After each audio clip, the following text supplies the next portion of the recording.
Hello. So firstly, go to Google and search for WK-HTML to PDF and select the first result that you see. This is a free tool which converts HTML to PDF. Now, go to Downloads and here download the appropriate version for your operating system.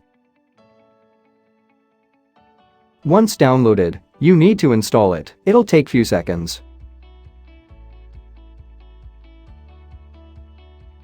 Then, go to the location where it's installed and copy the executable file from the bin folder and paste it to the folder where you have your HTML files.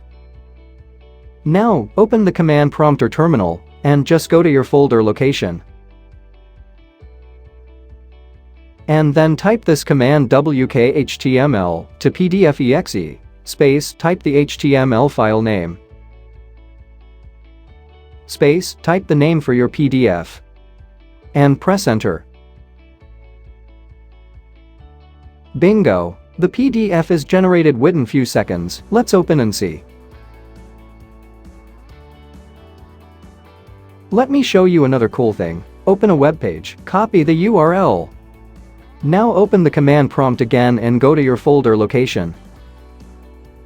Then type wk-html to pdf.exe, space, paste the URL, space, type the name for your PDF, and press enter. There you go. Let's open the PDF. Wow! So, you can also convert a web page into a PDF file. If you like this video, then please don't forget to subscribe to my channel. Thank you so much for watching. See you in my next video.